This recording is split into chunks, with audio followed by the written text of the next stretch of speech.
Bloody Mary, bloody Mary, bloody Mary.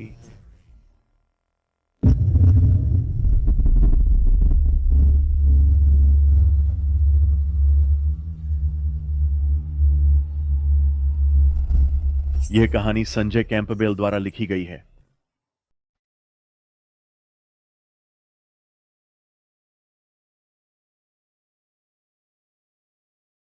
मोमबत्ती की हल्की पीली रोशनी पूरे कमरे में फैली हुई थी, जैसे कि वह अंधेरे से लड़ रही हो। मैं बिस्तर पर बैठा अपनी कहानी के नोटिफिकेशन चेक कर रहा था। वह आईने के सामने एक झूलती कुर्सी पर बैठी थी, अपने हाथ में रखी वस्तु को सहला रही थी। उसने कहा, क्या तुम्हें लगता है कि रात के 2:33 से 3:33 के बीच हाथ में मोमबत्ती लेकर अगर bloody Mary, bloody Mary, bloody Mary का नाम पुकारा जाए तो वह सच में आती है? जब मैं उसे सुन रहा था तो मैंने अपने मोबाइल में उस कहानी को स्क्रॉल किया और जवाब दिया, मुझे नहीं पता, लेकिन मैंने इसके बारे में हर दिन व्हाट्सएप और फेसबुक पर बहुत कुछ पढ़ा है। लेखक ने भी इसके बारे में इसी तरह के अनुभव लिखे हैं, तो मैंने सोचा क्यों ना इसे आजमाया जाए। और मैंने इसे आजमाया।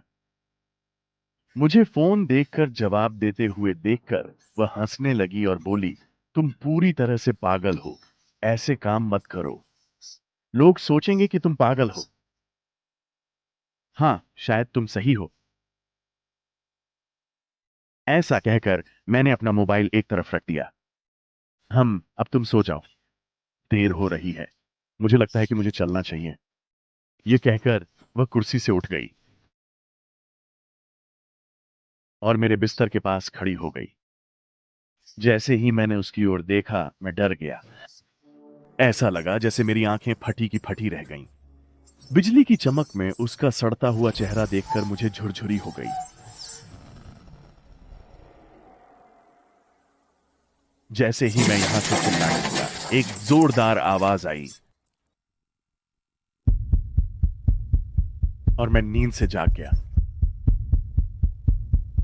मेरा दिल जोर से धड़क रहा था और मैं पसीने से तरबतर था।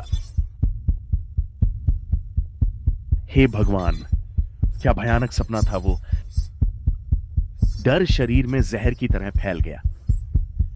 मेरा दिल तेजी से धड़क रहा था। मैं जबरदस्ती बिस्तर में बैठा था। आसपास की सारी लाइटें बंद थीं। वास्तव में मैंने सोने से पहले उन्हें बंद कर दिया था, लेकिन मोमबत्ती की हल्की पीली रोशनी हर जगह फैल गई थी। खिड़की, पर्दे और मोमबत्ती की लौ एक साथ हिल रहे थे। मोम अब पूरी तरह से पिघल चुका है। अब केवल उसकी बत्ती बची है जो कभी भी बुझ सकती है। मोमबत्ती की रोशनी में आईने के टूटे हुए टुकड़े चमक रहे हैं। शायद वह आवाज आईने के टूटने की थी। इस सोच के साथ मेरा शरीर कांपने लगा। अचानक मुझे ख्याल आया, ब्लडी मैरी। कुछ समय पहले मैंने ब्लडी मैरी को पुकारा था, ब्लडी मैरी, ब्लडी मैरी, 3 बार। क्या वह सच में मेरे सपने में यहां आई थी? यह सोचकर मेरा दिल जोर से धड़कने लगा। डर से घिरा हुआ मैं बिस्तर से बाहर नहीं निकल पा रहा हूं।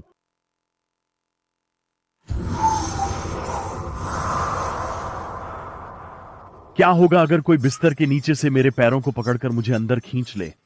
लेकिन मुझे उठना होगा, क्योंकि मोमबत्ती कभी भी बुझ सकती है। और अगर ऐसा होता है तो कमरा डरावनी अंधेरे से भर जाएगा। और फिर ऐसा सोचते हुए मेरा माथा पसीने से भर गया। मैं बिस्तर से बाहर निकला और लाइट्स ऑन करने गया। मैं अपने ही घर में चोर की तरह घूम रहा था, लेकिन यह मेरी ही गलती थी। यह मैं ही था जिसने भूतों को बुलाना चाहा था। मेरे सामने दीवार पर लगी घड़ी में समय है 3:20। मुझे मोमबत्ती बुझने से पहले लाइट्स ऑन करनी चाहिए। क्या हुआ? क्या बिजली नहीं है? यहां तक कि मोबाइल भी बंद है। मैं उसे चार्ज करना भूल गया। अब मुझे क्या करना चाहिए? मैंने ब्लडी मैरी का प्रयोग किया और आज घर में कोई नहीं था। लेकिन क्या हो रहा है? मुझे क्या करना चाहिए? क्या मुझे दरवाजे से भाग जाना चाहिए?